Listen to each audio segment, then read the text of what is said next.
नमस्कार दोस्तों, स्वागत है आपका हमारे चैनल पर। आज मैं टेंस की यहाँ पे जो अपनी 5वीं क्लास है, 4 क्लास में मैंने सबसे पहले यहाँ पे जो है टेंस के बारे में पढ़ा था कि टेंस जो है कितने प्रकार की होती हैं। उसके बाद सेकंड वाली क्लास में जो है मैंने प्रेजेंट सिंपल के उपभेदों के बारे में बताया था।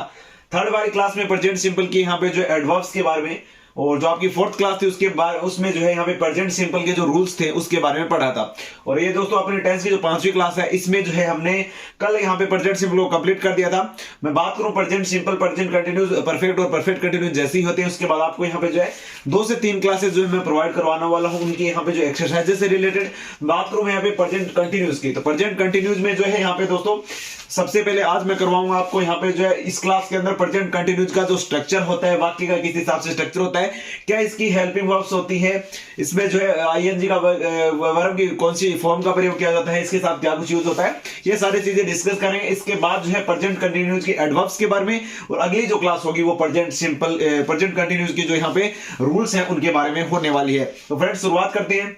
सबसे पहले मैं बात करूं प्रेजेंट कंटिन्यूस की, तो यहाँ पे जो है उनका जो साधारण वाक्य यानी जो अफर्मेटिव सेंटेंस होता है उसका यहाँ पे जो रूल यही होता है, सब्जेक्ट प्लस इज या एम या आर, और यहाँ पे जो वर्ब की first form plus ING plus object. यानी यहाँ पे जो एक चीज आपको याद रखना होगा कि प्रेजेंट कंटिन्यूस मींस है यहाँ पे वर्ब की फर्स्ट फॉर्म प्लस आईएनजी का प्रयोग हमेशा होगा, यानी वर्ब की फर्स्ट फॉर्म के साथ यहाँ पे आईएनजी का प्रयोग हमेशा किया जाएगा। और मैं बात करूं साथ ही में तो हेल्पिंग वर्ब जो इज, एम और आर यानी 3 हेल्पिंग वर्ब होगी, वो यहाँ पे कर्ता के डिपेंड करेगा कि कौन सा करता है, उस हिसाब से आपको जो है हेल्पिंग वर्ब लगानी है। बात करूं यहाँ पे इज कब लगेगा, इज जो है यहाँ पे ही, सी, इट, और अगर किसी का नाम है तो वहां पे जो है इज लगेगा सब्जेक्ट के साथ। बात करूं अगर यहाँ पे जो है सब्जेक्ट आपका यू या दे है तो उसके साथ आर लगेगा। अगर आपका सब्जेक्ट आई है तो उसके साथ यहाँ पे जो है एम लगने वाला है। बात करूं इन सभी के साथ वर्ब की फर्स्ट फॉर्म प्लस आईएनजी का प्रयोग डेफिनेटली किया जाएगा। और इसके अलावा मैं बात करूं फिर नेगेटिव सेंटेंस का, नेगेटिव सेंटेंस में बात करूं तो यहाँ पे जो है सब्जेक्ट प्लस इज या एम या आर, उसके बाद यहाँ पे नोट प्लस वर्ब की first form plus ING plus object, यानी स्ट्रक्चर सारा सेम रहेगा, बस आपका जो नोट है वो 3 नंबर पे आ जाएगा। और कोई भी टेंस हो आपका नोट हमेशा 3 नंबर पे आएगा। यहाँ पे जो है सब्जेक्ट के बाद इज, एम, आर, वो यहाँ पे डिपेंड करता है कि आपका सब्जेक्ट क्या रहने वाला है। उसके बाद में बात मैं करूं यहाँ पे तो आपके इसको जो है इंटेरोगेटिव सेंटेंस में क्या होता है वो चीजें भी डिस्कस करते हैं। इंटेरोगेटिव सेंटेंस में जो है इंटेरोगेटिव सेंटेंस में यहाँ पे जो है इंटेरोगेटिव सेंटेंस में आपका स्ट्रक्चर क्या रहेगा, इंटेरोगेटिव सेंटेंस में आपका स्ट्रक्चर रहेगा इज या एम या आर,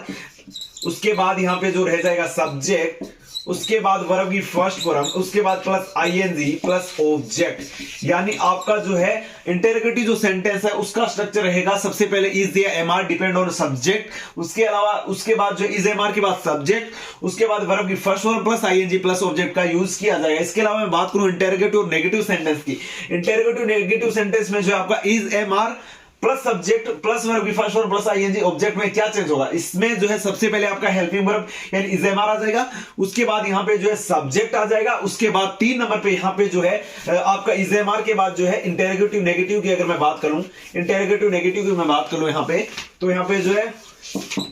नेगेटिव की मैं बात करूं फ्रेंड्स तो यहां पे आपका रहेगा इज, एमआर, इज, एमआर पहले आ जाएगा आपका सब्जेक्ट के अनुसार, फिर सब्जेक्ट आ जाएगा, फिर यहां पे जो है आपका इज, एमआर प्लस सब्जेक्ट, फिर प्लस नोट प्लस वर्ब की फर्स्ट फॉर्म प्लस आईएनजी। यानी यहां पे जो है आप थोड़ा मैं आपको इसमें है थोड़े चेंजेस ही, लेकिन मैं आपको बार बार एक चीजें क्यों बता रहा हूं ताकि आप बिल्कुल कंफ्यूज ना हो। तो ये जो है आपके प्रेजेंट कंटिन्यूस का जो स्ट्रक्चर रहेगा सभी वाक्यों का, साधारण वाक्य का, और यहाँ पे नकारात्मक वाक्य का, प्रश्नवाचक वाक्य का, और यहाँ पे जो है पर्सनवाचक नकारात्मक वाक्य का। तो यहाँ पे जो प्रेजेंट कंटिन्यूस में जो है आपको यहाँ पे अब जो है आपकी पहचान यहाँ पे रहा है, रही है, रहे हैं से यहाँ पे आप जो है नहीं पता चला पाओगे, इनसे नहीं पता चला पाओगे। इसको जानने के लिए आपको जो है प्रेजेंट कंटिन्यूस की एडवर्ब्स का पता होना चाहिए कि कौन सी एडवर्ब्स प्रेजेंट कंटिन्यूस के अंदर आती है, जिनसे आप जो है यहाँ पे लगा सकते हो अंदाजा कि प्रेजेंट कंटिन्यूस जो है यहाँ पे ये जो है ये जो आपका क्वेश्चन है वो प्रेजेंट कंटिन्यूस का ही है। क्योंकि अगर आपको ये चीज पता चलती है ये जो है क्वेश्चन प्रेजेंट कंटिन्यूस गए तो उसमें आप जो है अपने अकॉर्डिंग उसके अंदर जो है यहाँ पे प्रेजेंट कंटिन्यूस की जो यहाँ पे हेल्पिंग वर्ब लगेगी सब्जेक्ट के साथ वो लगा सकते हो। प्रेजेंट कंटिन्यूस मींस यहाँ पे कंटिन्यूस की मैं बात करूं प्रोग्रेसिव मान सकते हो, इसको इम्परफेक्ट भी बोल सकते हो। यानी यहाँ पे जो है जो चीजें लगातार होती जा रही है, जो होती जा रही है, जो मेरे बोलने के वक्त जैसे यहाँ पे जो कुछ होता जा रहा है वो चीजें यहाँ पे जो प्रेजेंट कंटिन्यूस के भीतर आती है। अब जो यहाँ पे हम इनकी पहचान रहा है रही से वो जो हम 10वीं और 12वीं क्लासेस के अंदर करते हैं, लेकिन अब कंपटीशन लेवल के एग्जाम एग्जाम्स में आपको टेंस से रिलेटेड मैं बात करूं तो प्रेजेंट कंटिन्यूअस के लिए आपको एडवर्ब्स आनी चाहिए। इसके अलावा काफी रूल्स भी हैं, तो वो भी मैं आपके साथ डिस्कस करने वाला हूं। उम्मीद करता हूं प्रेजेंट कंटिन्यूअस की आज जो वाक्य का मैंने जो स्ट्रक्चर बताया है, साथ ही में मैंने वाक्य का स्ट्रक्चर बता दिया, लेकिन मैं भूल गया आपको वाक्य करवाना। मैं आपको वाक्य बताता हूं, फिर मैं आपको बताता हूं इसमें क्या क्या चेंजेस आपको करने हैं स्ट्रक्चर वाइज। सबसे पहले मैं बात करता हूं, जैसे सीता खाना बना रही है, सीता खाना बना रही है। एक मैं आपको चीज बोलता हूं, बना रही का मींस यहां पे खाना बनाना जो है, खाना कुक करना होता है, यानी खाना पकाना होता है। वहां पे जो वाक्य में यहां पे हिंदी में जरूर यही लिखा जाएगा खाना बनाई जा रही है, लेकिन इसका मतलब नहीं कि जैसे बिल्डिंग बनाने के लिए बिल्ड का प्रयोग किया जाता है वर्ब के रूप में, लेकिन यहां पे जो है बनाना के रूप में जो है यहाँ पे ना ही तो मैक का प्रयोग होगा, ऐसा नहीं है कि मैक फूड नहीं होगा, यहाँ पे कुकिंग फूड होगा, क्योंकि खाना पकाया जाता है ना कि बनाया जाता है। तो इसके लिए मैं बात करता हूं, जैसे सीता, अब सीता के साथ आप बोलोगे कि सीता के साथ इज या आर में से कौन सा लगेगा, तो सीता के साथ जो इज लगेगा, क्योंकि मैंने आपको बताया था ही, सी, इट और किसी के नाम के साथ जो यहाँ पे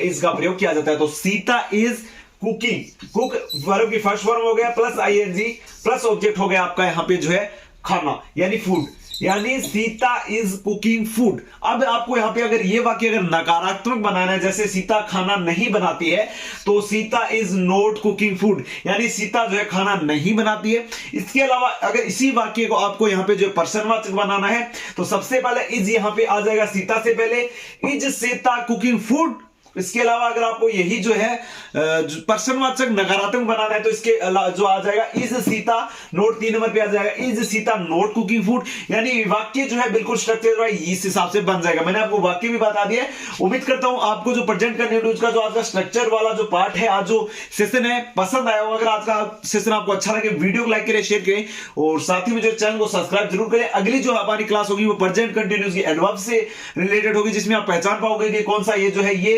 टेंस जो है प्रेजेंट कंटिन्यूअस ही क्यों है, क्योंकि इसके एडवर्ब्स ये है, तो इस एडवर्ब्स की वजह से ये जो है प्रेजेंट कंटिन्यूअस है। इसके हिसाब से हम जो है अपना यहाँ पे एचवी जो है हेल्पिंग वर्ब जो है यूज कर सकते हैं। तो मैं अगली क्लास में जो आपको एडवर्ब्स के बारे में बताने वाला हूं। आज की क्लास में इतना ही थी, अगली क्लास में फिर मिलते हैं। धन्यवाद।